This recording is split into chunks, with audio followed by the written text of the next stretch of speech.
Hello tout le monde, j'espère que vous allez bien. Moi, je me porte très bien grâce à Dieu.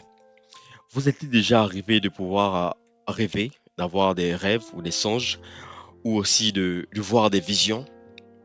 Et donc, ne vous inquiétez pas, c'est normal.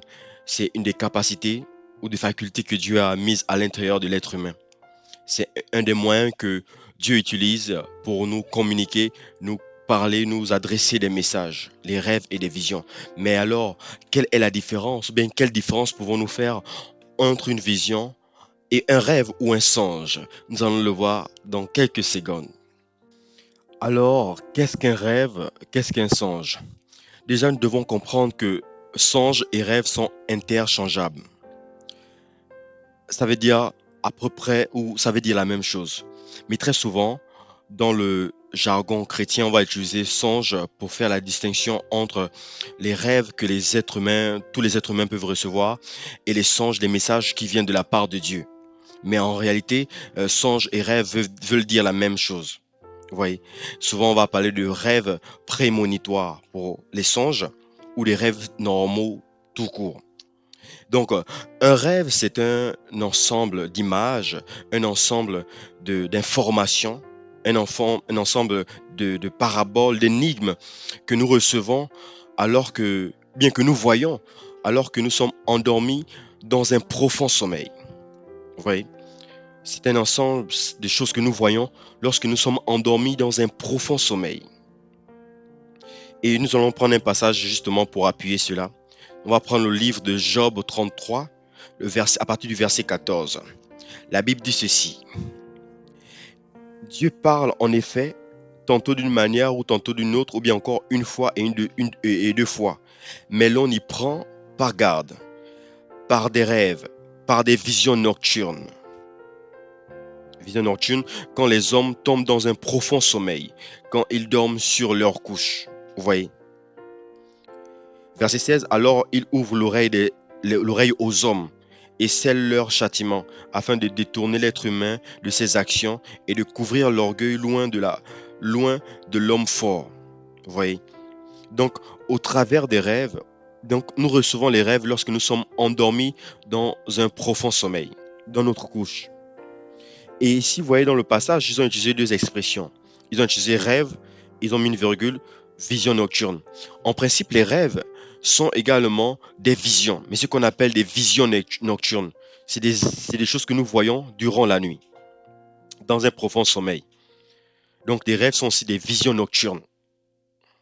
Vous voyez. Et il y a aussi ce qu'on appelle des visions nocturnes, il y a aussi ce qu'on appelle des visions diurnes, ou encore des visions qu'on voit dans le jour.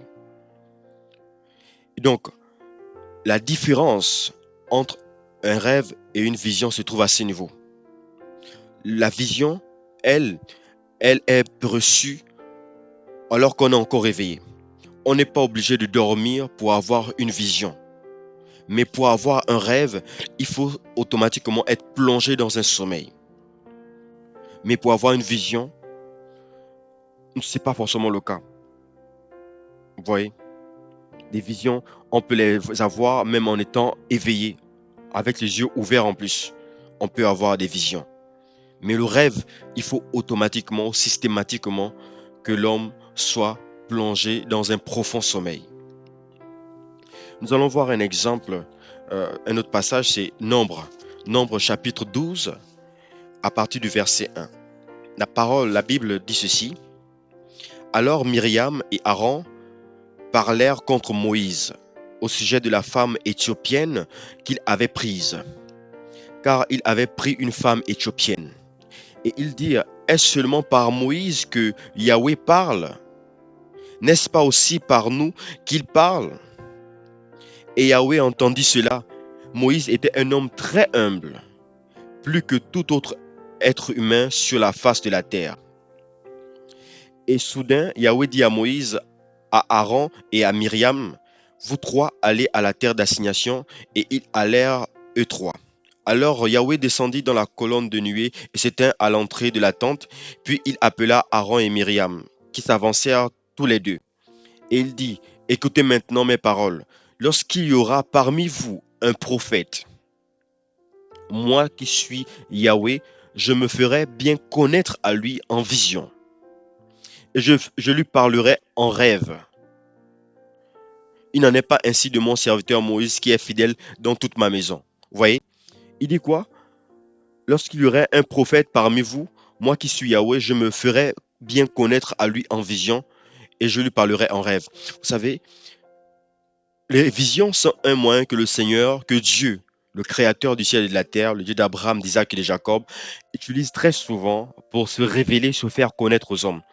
Lorsque vous allez lire la Bible, vous allez vous rendre compte de plusieurs passages où Dieu, justement, a communiqué des visions aux hommes, où il s'est présenté, il est apparu à des hommes au travers des visions. Très souvent, c'est au travers des visions. Donc, les visions sont un moyen que le Seigneur Dieu utilise très souvent pour révéler ce qui il est, pour révéler sa nature. C'est comme ça que vous allez voir un homme, notamment qu'on appelait Saul de Tarse, qui, sur la route de Damas, lorsqu'il allait, le Seigneur Jésus lui apparaît. Vous voyez, il voit une vision du Seigneur. Et aussi, il n'y a pas que lui, il y a aussi, on va dire, plusieurs autres cas de figure. On voit le prophète Ézéchiel, qui est justement un instrument par lequel Dieu est passé pour faire montrer des visions tellement grandes. Ézéchiel est plongé dans énormément de visions, où il voit la gloire de Dieu, où il voit Dieu se manifester sous différentes formes. Et j'en passe, il y a tellement de cas de figure de personnes qui ont vu le Seigneur leur apparaître ou qui ont vu le Créateur, Dieu le Tout-Puissant, leur apparaître au travers des visions. Et il dit quoi dans ce passage de Nombre 12? Que je lui parlerai justement au travers d'un rêve.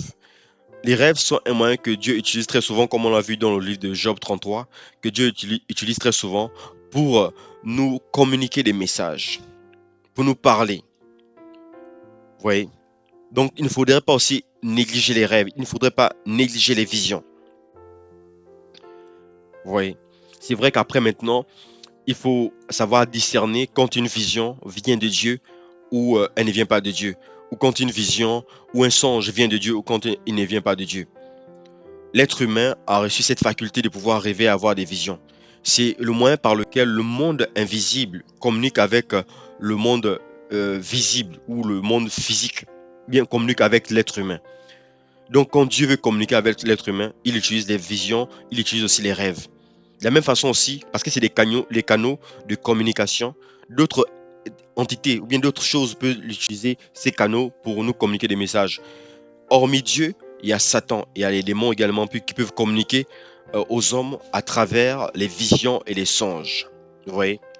D'où l'importance de pouvoir savoir discerner, savoir reconnaître une vision qui vient de Dieu, savoir reconnaître une vision qui vient de Satan. Un autre élément également, c'est justement la chair. L'autre chair également peut nous communiquer comment dirais-je, des visions et des rêves.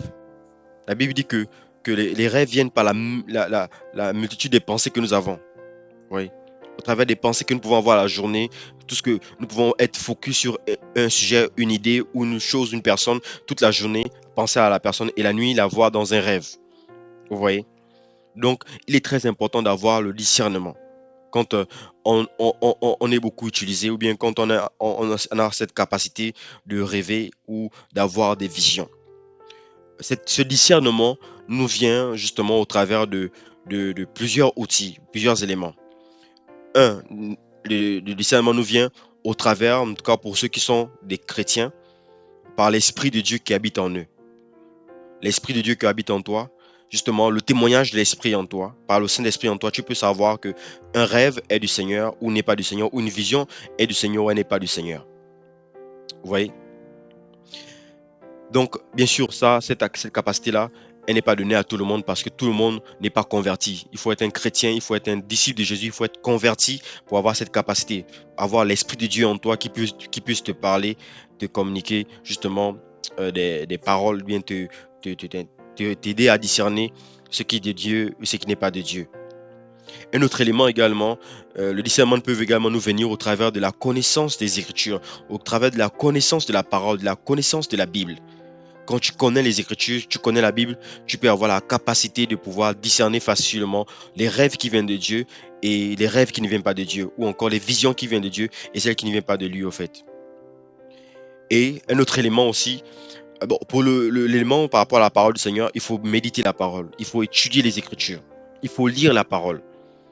Vous voyez, ça va te donner un ensemble d'éléments, d'informations qui vont t'aider à pouvoir discerner une vision qui vient de Dieu et celle qui ne vient pas de Dieu. Elle va t'accorder un discernement. Un autre élément aussi pour pouvoir discerner, justement, c'est ce qu'on appelle le don de discernement des esprits. Au travers du don de discernement des esprits, on peut discerner la source d'un message, la source d'un rêve, la source justement également d'une vision. J'espère que vous avez été encouragés, que vous avez été édifiés. Et si c'est le cas, partagez pour que d'autres personnes puissent également en bénéficier. Commentez si vous avez des choses à ajouter ou des questions à poser. Et abonnez-vous également pour ne pas rater les prochaines vidéos. Bye bye. Que le Seigneur soit béni.